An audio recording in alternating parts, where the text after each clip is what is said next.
एक बूढ़ा आदमी राजेश, जो कि अपनी पत्नी लता, बेटे सुनील और बहू आशा के साथ शास्त्री नगर में रहता था। उसकी बहू आशा उनके साथ अच्छा बर्ताव नहीं करती थी। एक दिन लता बोली, बहू मेरी ये छड़ी टूट गई है, चलने में बहुत परेशानी होती है, तो सुनील से कहकर नई छड़ी दिलवा देना। इस पर आशा बोली, सासू माँ, एक तो इतने खर्चे होते हैं और ऊपर से आपकी ये छड़ी खरीदने जाएंगे तो 1-1.5 हज़ार से तो कम में आएगी नहीं। वैसे भी आपको कहीं आना जाना तो होता नहीं है। इस टूटी छड़ी से ही काम चला लीजिए। इस टूटी हुई छड़ी की मरम्मत करवा देते हैं। ये कहकर आशा वहाँ से चली जाती है।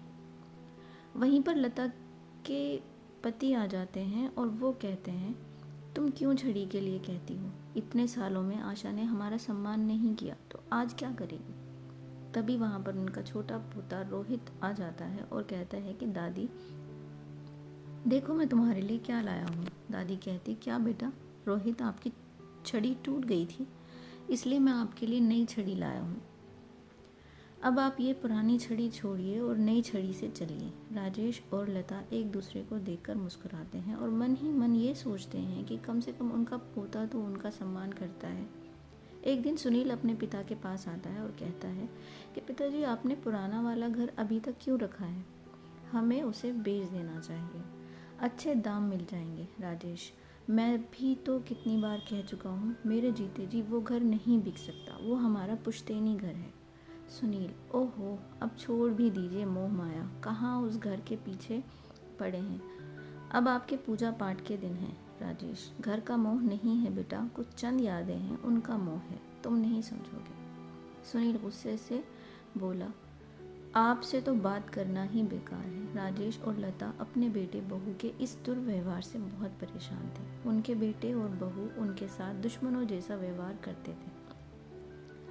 एक दिन जब रोहित घर आता है तो देखता है कि उसकी माँ आशा अपनी सास को बहुत भला बुरा कह रही होती है।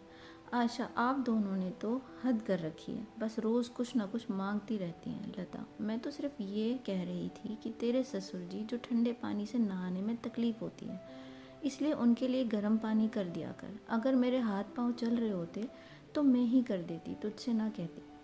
आशा, हाथ पाँव तो आज भी चलते हैं आपके, ये तो सब नाटक है आपका, ताकि ये सारे काम मुझे ही करने पड़े। आशा वहाँ से चली जाती है। रोहित अपनी दादी के साथ इतना दुर्व्यवहार देखकर गुस्से से पागल हो जाता है। गुस्से में अपनी माँ के पास जाता है और बोलता है, माँ, ये तुम किस तरह से दादी से बात करती हो? आशा, अरे तुझे नहीं पता बेटा, उनके तो तमाम तरह के नाटक रहते हैं, तो ये सब छोड़, मुझे तुझसे एक बात करनी है, वो भी खुशखबरी वाली। कैसी खुशखबरी माँ? अरे तेरे पिताजी ने अपने दोस्त की बेटी मेघा से तेरा रिश्ता तय कर दिया है। रोहित, क्या? माँ, मेघा से? मैं और मेघा तो एक सच्चे दोस्त हैं, मैंने मेघा से शादी के बारे में कभी सोचा तक नहीं। आशा, अरे नहीं सोचा तो अब सोच लेना।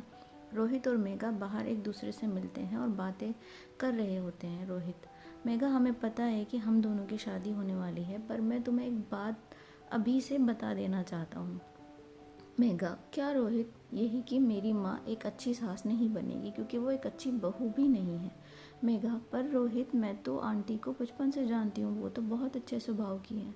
रोहित, वो स्वभाव पता नहीं मेरी दादा दादी के लिए नहीं दिखता, उन्हें तो हर वक्त भला बुरा कहती रहती हैं। मैं चाहता हूँ कि उनको पता चले कि वो गलत कर रही हैं, मैंने कुछ सोचा है। मेघा, क्या? तुम इसमें मेरा साथ दोगी? मेघा और रोहित की शादी हो जाती है और मेघा आशा की बहू बनकर घर आती है। आशा, बहू, ये देखो, मैंने तेरे लिए हार बनवाया है। मेघा, ये भी कोई हार है? मैंने तो ये सोचा था कि आप मुझे एक डायमंड का हार दोगी, पर ये क्या, आपने तो मुझे एक सस्ता हार पकड़ा दिया। आशा को ये सुनकर गुस्सा आ जाता है और वो मेघा पर बरस पड़ती है। बहू, मैं तुम्हारी सास हूँ, मुझसे तमीज़ से बात किया करो। नहीं, अच्छा नहीं होगा, समझी मेघा? सासू माँ, मैं आपकी बहू हूँ, आप भी मुझे ये धमकी मत दीजिए। मेरे पिताजी भी वकील हैं, अगर आपने मुझ पर कोई अत्याचार किया ना तो एक ही बार में आपको अंदर करवा दूँगी। मेघा रोहित की तरफ देखकर मुस्कुराती है। लता जी और रमेश देखते रह जाते हैं। मेघा कैसे अपनी सास की गलतियों का उन्हीं की भाषा में उन्हें एहसास दिलाती है। उस कहानी से ये सीख मिलती है, अगर आप किसी के साथ बुरा करते हैं तो आप ये जान लीजिए कि आपके साथ भी आगे चलकर बुरा ही होगा, इसलिए आपको किसी के साथ बुरा नहीं करना चाहिए।